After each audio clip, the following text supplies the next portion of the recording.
位於市政府站側跟嘅信義區呢，最出名就係佢購物嘅地方啊，有好多百貨公司同商場連住嘅。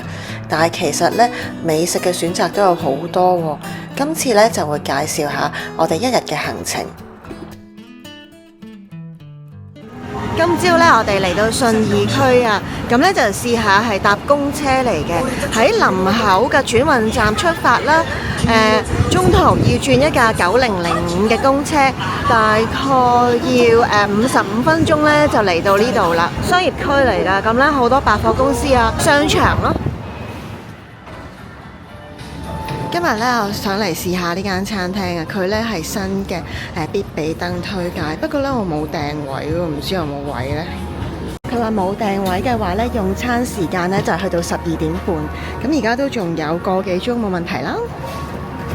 皮蛋剁椒茄子，本應諗住唔食炸嘢，不過咧見到佢係軟殼蟹再包住啲鹹蛋黃咧，我又想試喎。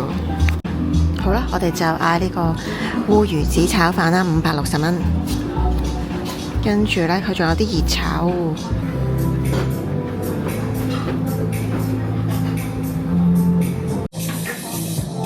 朝頭早嚟呢就冇乜人啊。我聽人講呢話，如果你晏咗嚟又冇訂位嘅話呢，就可能要坐出邊啦。咁啊，呢度環境靚好多。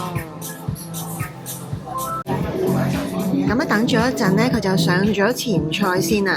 呢個呢，就係皮蛋同茄子啊！咁咧好似有啲唔知係咪中間有啲辣椒，試下先。呢個呢，就係軟殼蟹加黃金醬、鹹蛋黃醬，咁上面呢，就有啲洛神花汁㗎。不過呢，我哋見佢汁根呢，有啲辣椒，試咗一啖呢，我就覺得唔夠味啊，因為呢，我expect 佢有濃啲嘅鹹蛋黃味啦，但係我覺得咧嗰個洛神花醬咧就嗰陣味就太搶啦。乾貝烏魚子炒飯啊，不過咧唔知點解啲飯咧係紫色嘅喎。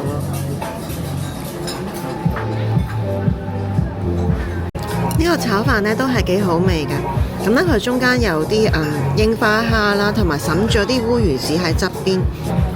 個帶子咧，佢做到生生地咁樣啦，都幾好食噶。不下一個飯呢，我見到有一粒粒咁樣切好嘅烏魚子喎。咁個烏魚子咧係燒過，好香喎。呢個真係好好味啊！因為內用嘅話咧都有10% 嘅服務費啊。咁咧總共加埋咧就係1320。我覺得咧，佢真係對得住必比登推介啊！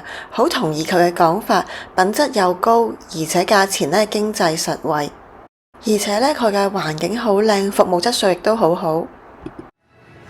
呢個商場咧有好多日本嘢食啊，好似呢間咁啦，好專業嘅喎，專食海鮮檔。呢度大部分嘅商場咧都有天橋連住㗎，咁變咗咧落雨都唔怕。好多咧設計仲好靚，好適合打卡㗎。食完晏晝行咗一陣之後咧，就揾個地方咧食甜品啦。嚟到呢一間 cafe 咧，佢好出名咧係呢個梳芙梨 pancake 㗎。咁其實鹹嘅嘢食都有嘅。呢個栗子咧都應該幾好味啊！佢係話日本嘅原材料喎。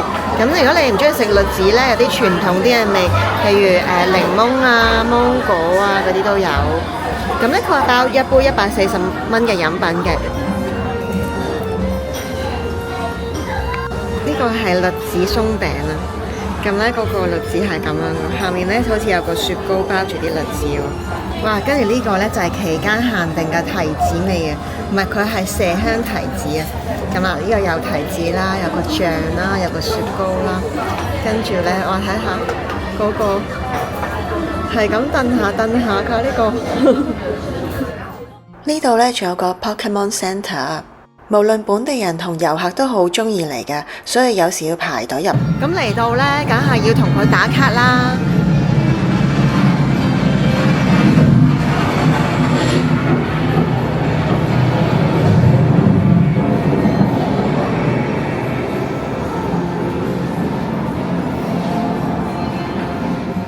喺車站嗰邊呢，大概行10分鐘呢，就會嚟到呢個松山文創區。如果想睇下啲有創意嘅產品呢，就一定要嚟呢度啦。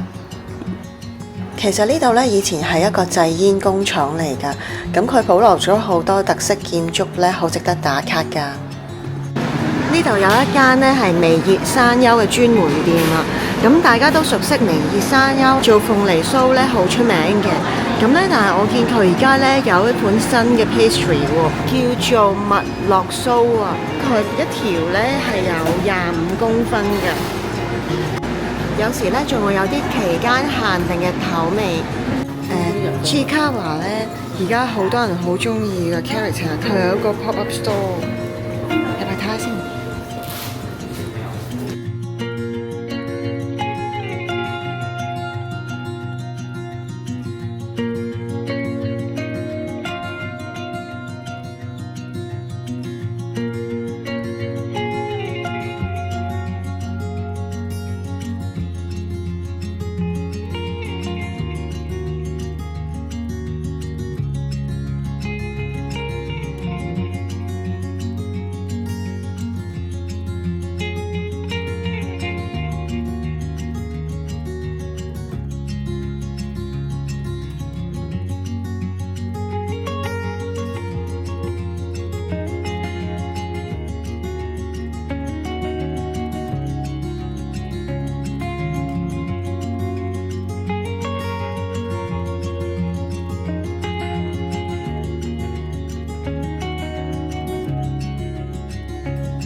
呢度係最美醋頭圖書館啊，不過 close 咗咯喎，更換拖鞋入去。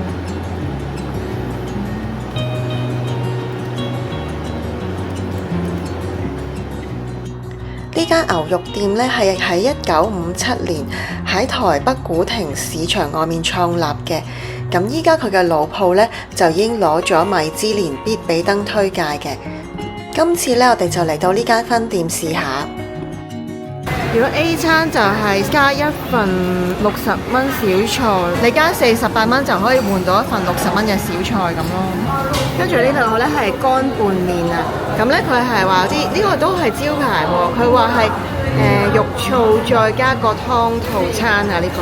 哦，呢個佢係可以單點個餅㗎。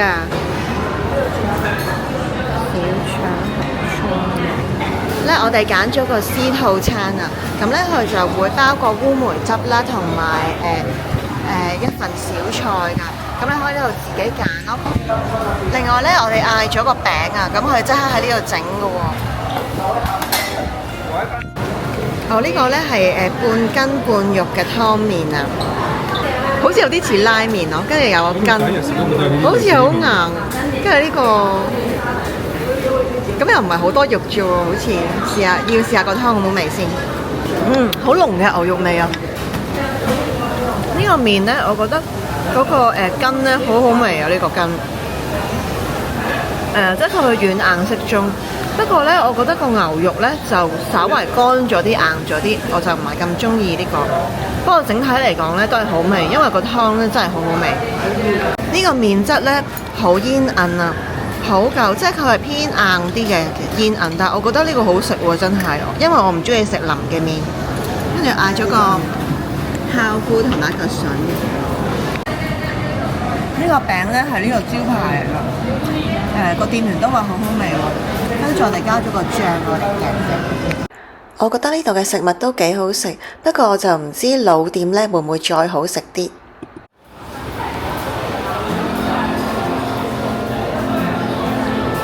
台北咧好似有好多米其林推薦嘅餐廳啊，咁呢度又有一間啊，我覺得咧好似信義區唔知係咪特別多呢？咁但係佢價錢咧都幾親民嘅喎，如果2人餐咧都係1088啫。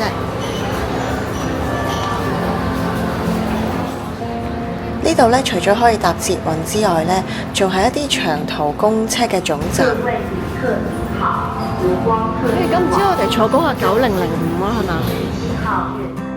喺信義區呢，仲有好多美食我想試㗎，今日就未有機會，所以呢，揾一日我會再嚟過。